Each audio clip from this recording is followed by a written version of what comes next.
Middle east जंग पर बड़ी खबर यह है कि खार्ग द्वीप पर कब्जे को तैयार है अमेरिका। खार्ग में ईरान ने बारूदी सुरंग बिछा दी है। ईरान ने खार्ग पर अतिरिक्त सैनिक भी भेजे। ईरान समझौता करने को बेताब है, ऐसा दावा अमेरिकी प्रेसिडेंट डोनाल्ड ट्रंप कर रहे हैं, जबकि ईरान ने साफ साफ किसी भी तरह की बातचीत और किसी भी समझौते से इनकार किया है। लेकिन इस बीच बड़ी खबर यह है कि ईरान ने बारूदी सुरंग बिछा दी है खार्ग आइलैंड पर, क्योंकि उसे पता है कि अमेरिका की नजर इस पर है। और जो खबरें आ रही हैं कि अमेरिका खार्ग द्वीप पर कब्जे को तैयार है और यहां अटैक कर सकता है। तो एक तरफ अमेरिका की तरफ से कहा जा रहा है कि ईरान बातचीत करने को बेताब है, ईरान जंग हार चुका है, जबकि ईरान कह रहा है कि डोनाल्ड ट्रंप खुद से ही बातें कर रहे हैं, ईरान से कोई बातचीत नहीं हो रही है, एक नैरेटिव सेट करने की कोशिश कर रहे हैं। समझौते या बातचीत से ईरान ने साफ साफ इनकार कर दिया। तो खार्ग द्वीप पर कब्जे की तैयारी अमेरिका की तरफ से चल रही है। ईरान का कहना है कि वो किसी भी कीमत पर झुकने वाला नहीं है। स्ट्रेटेजिक पॉइंट से खार्ग द्वीप बेहद ही अहम है ईरान के लिए। ईरान का खार्ग द्वीप क्यों अहम है, आपको वो भी बता दें। 5 लाख बैरल तेल का रोजाना उत्पादन यहां से होता है। 90% तेल यहीं से निर्यात होता है, एक्सपोर्ट होता है। 26 किलोमीटर दूरी ईरान के मेनलैंड से है। 483 किलोमीटर दूरी है हॉर्मुज स्ट्रेट से।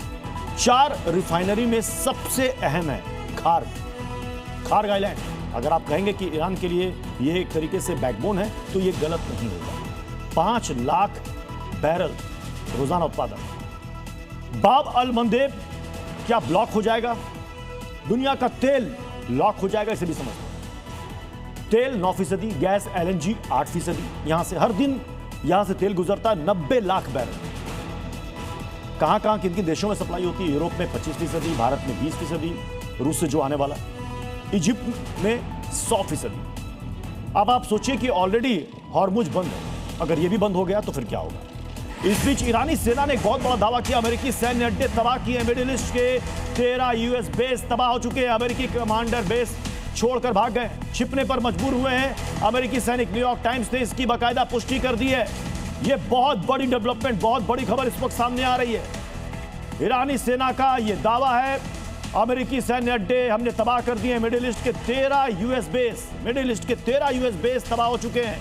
अमेरिकी कमांडर बेस छोड़कर भाग चुके हैं। तो ईरान यह बता रहा है कि अमेरिका किस तरीके से टूट चुका है। अगर ईरान यह कह रहा है कि मिडिल ईस्ट में जो उसके सैन्य बेस थे वो पूरी तरीके से तबाह हो चुके हैं, उस बेस पर जितने भी अमेरिकी सैनिक और कमांडर थे वो भाग चुके हैं, तो ईरान यह बताने की कोशिश कर रहा है कि अमेरिका कितना कमजोर पड़ चुका है इस युद्ध में। इधर ईरान लगातार अमेरिका के ठिकानों पर हमले का दावा कर रहा है। वॉरशिप लिंकन पर मिसाइल दागने का फिर से दावा किया गया है। वहीं ट्रंप ने ईरान को कैंसर बता दिया है। वो कह रहे हैं कैंसर है ईरान।